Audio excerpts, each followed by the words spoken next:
Good morning, friends. Hope you guys are all having a fantastic day wherever you are tuning in from. Welcome to or welcome back to Willow Creek Homestead. My name is Kenzie, and for this week's video, we are just going to be hanging out together. This is probably going to be more like a vlog style video, and don't mind me, I don't have chairs out on my porch yet, so I just came outside to get some good lighting and talk with you guys. So first thing this morning, it's really early. My chicken Goldie has a vet appointment. So if you guys have been watching my shorts, 2 days ago, I came out to the chicken run and I noticed Goldie was limping really, really bad. And hopefully I can insert a little video over here so you guys can see what I'm talking about. So I immediately took her out of the coop and run. So just a little bit of advice for you. If you notice that your chicken has an injury, especially if it's a very vulnerable injury that is going to cause them to potentially be in harm's way, just go ahead and separate them from the flock immediately. So I got her separated and brought inside and put her in a very confined area, just so that she was like, her mobility was limited. Because anytime a chicken has a leg injury like that, or you notice that they're limping, the more they use it, the worse the injury can become. So I went ahead and crated her overnight, got her food, water. She was still able to move around and a little bit mobile. And then yesterday, I was supposed to go into a vet appointment, and finding vets to take on chickens is near impossible. That's why a lot of the chicken owners will just try to do things themselves, because finding vets that will take them is very, very difficult. So I had an appointment scheduled for her yesterday. Unfortunately, we were referred on. And in the time of being referred on, so her appointment is today from yesterday, she had tried to use her leg to walk in the confined area, and unfortunately it is now completely dislocated and is popping when she walks. It's been really, really stressful for me because you guys know Goldie is my little feathered best friend. I love her to pieces. So this has just been really, really stressful, and it's really difficult because chickens with leg injuries, depending on what the injury is, there might not be something that somebody can do for her. So I am hoping and praying today that we are able to get some x-rays of her leg and she will be able to get the care that she needs. And I'm really saddened that I wasn't able to get her in yesterday, because had I been able to, it probably would not have progressively gotten worse.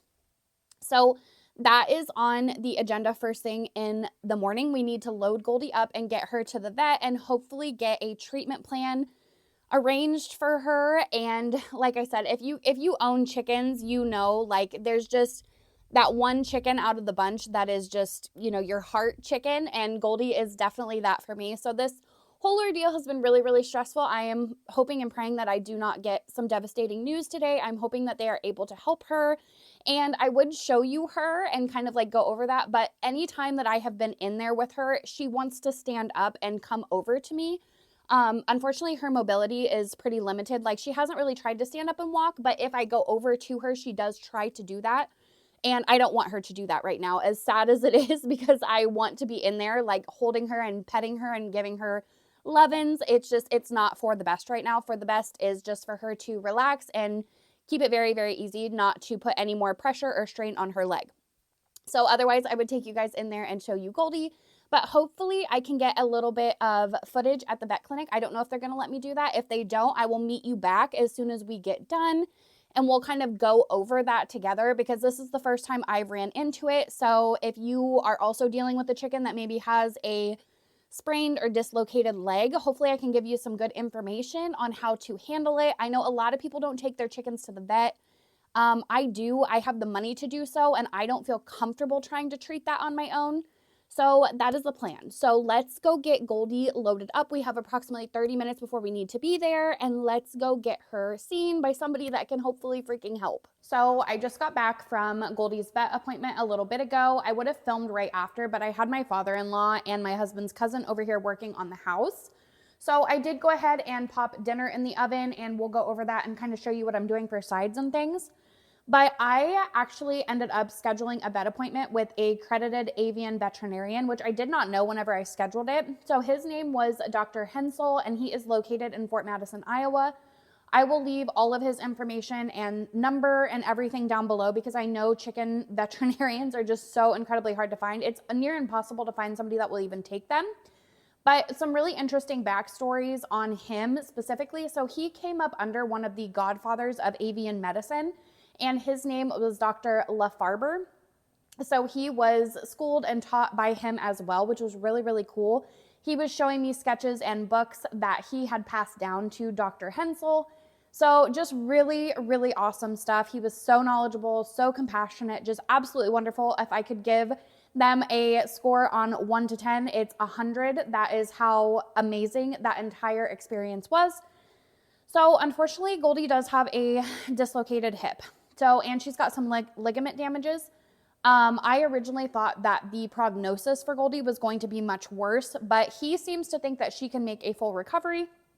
So we did some steroid injections, we did some vitamin complex shots, and we did some meloxicam oral medicine that I will be giving her every single day for the next 3 days, I believe. And then I wanted to show you guys this. This is really, really cool, and I will link it down below on Amazon because I had never heard of this until he explained it.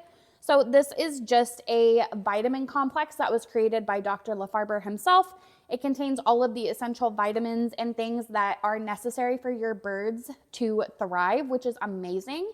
So actually it's very, very reasonably priced as well. So this is really cool. I'm able to give this to Goldie every single day.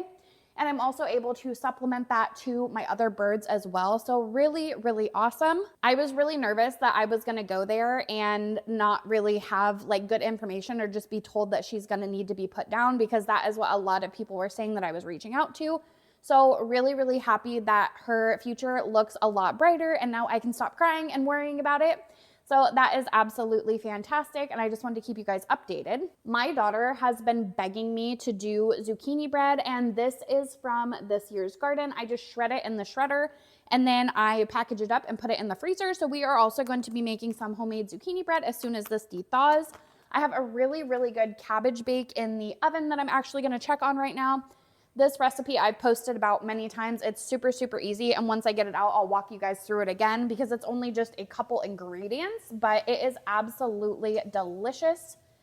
And for your super busy nights, it's really, really easy to make, and it's always a family favorite. So I'm gonna go ahead and get this out because I believe all of the potatoes are done. And I just stick it in one of my big cast irons. And I'm still trying to get used to the touchscreen ovens. It kind of drives me nuts because on my old one, you could just twist the knob and it shuts it off. On that one, you have to click back so many times. It kind of drives me crazy, but that's okay. So this, I was going to show you guys how I made it. But like I said, my father-in-law and my husband's cousin were over here working and doing power tools and all kinds of stuff. So it just was not a very good time to show you. But I'll flip you around so you can see what it looks like. So this is just a very simple cabbage bake, and all it is kielbasa sausage, potatoes, onions, cabbage, Worcestershire sauce, and a bunch of seasonings, and then I bake it in the oven until the potatoes are done. And then it just makes a super, super simple dinner, and it's very, very good. So I'm gonna make some rice on the side to go with this, and then let's get some zucchini bread made up. Now, I always make rice in my Instant Pot because it's so incredibly easy. I used to make it on the stove, but now that I have this, it's 2 seconds and it's done. So the way that I make my rice is I don't measure it or anything. I just put it in here, and then if you take your finger, your first knuckle on your finger, when you set it on top of the rice is where the water line should come up to. So we will get some water in here, but now I am gonna add some seasonings and butter. So my grass-fed, grass-finished butter is in the other deep freeze at the old house, which stinks, but for now, that's no big deal. We're just gonna use regular butter out of the container, even though the other stuff tastes way better. And then this is just some garlic powder. I'm gonna go ahead and add in a decent amount of that. And then I also have some onion powder that I'm gonna add in.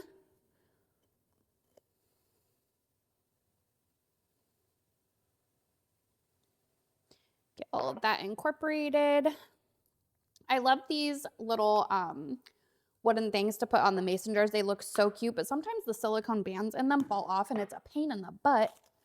But then I also forgot I'm gonna add in some peas. You could throw whatever vegetable you wanted into your rice. I just think that the frozen peas give it some really good flavor. And I'm trying to get these used up before I start using the peas from this year's garden. So we will get a bunch of these in here as well. And then usually I would use broth instead of water, but it's all the way downstairs and I don't feel like going to get it. So we're just going to use regular water. Again, I'm just going to put my finger in here and start measuring the line.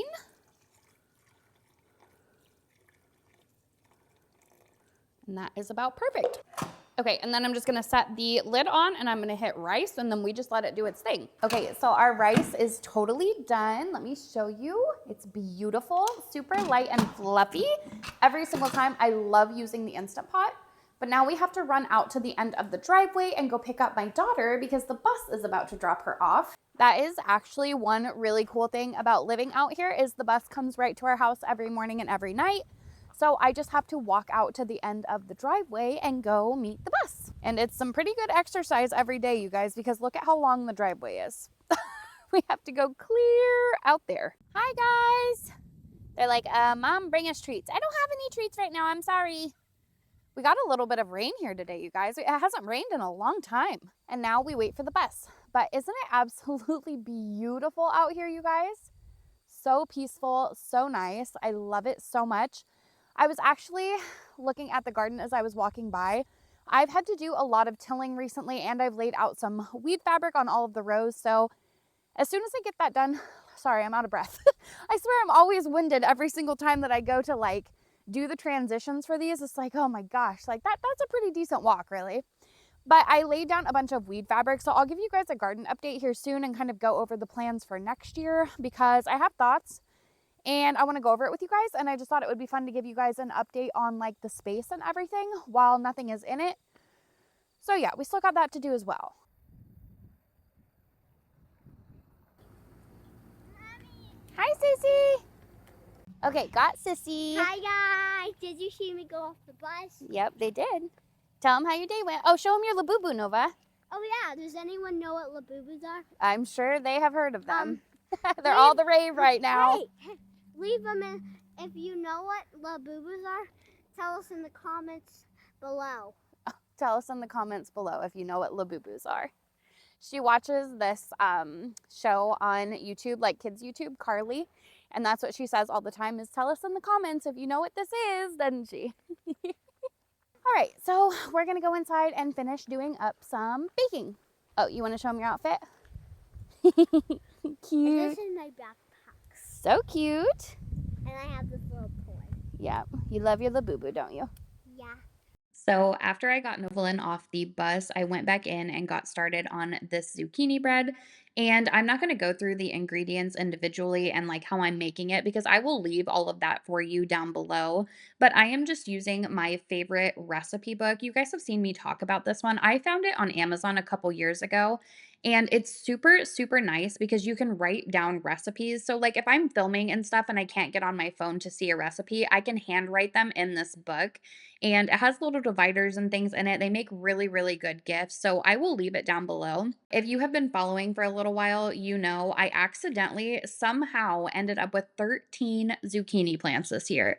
Yes, I said that correctly, 13. So my chickens, my family, we have preserved a lot. Everybody got zucchini this year. So I have an abundance of it shredded up in my freezer.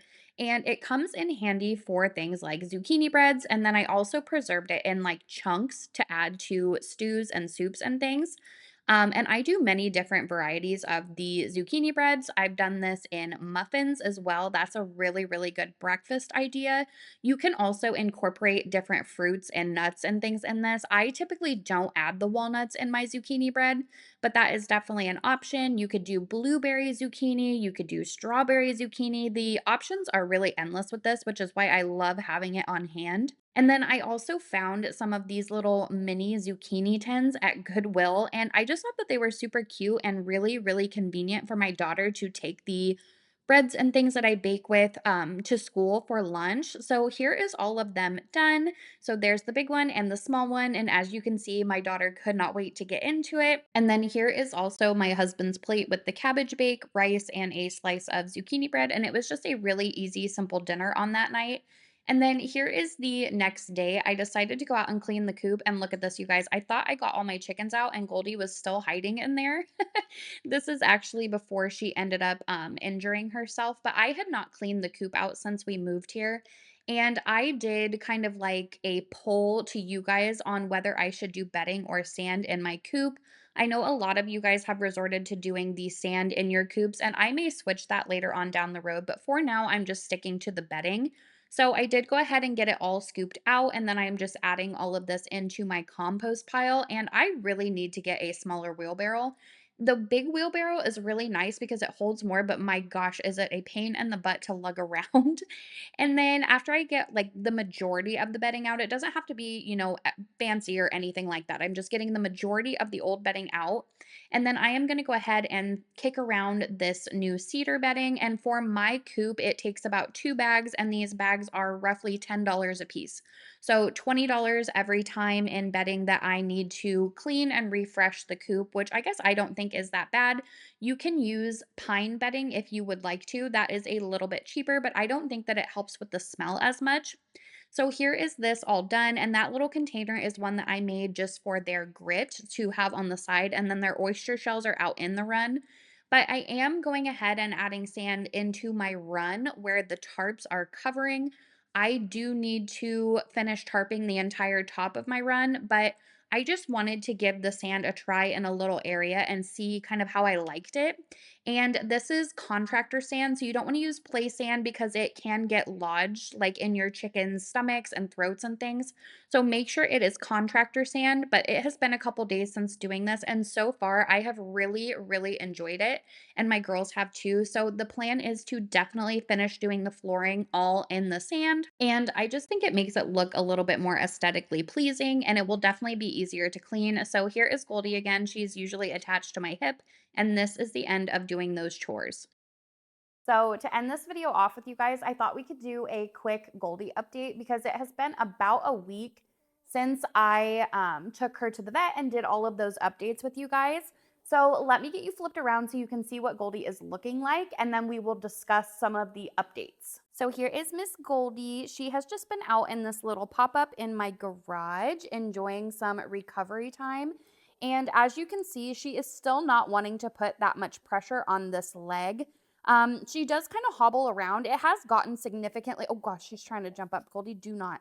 But you see how she limps and kind of can't put pressure on that leg?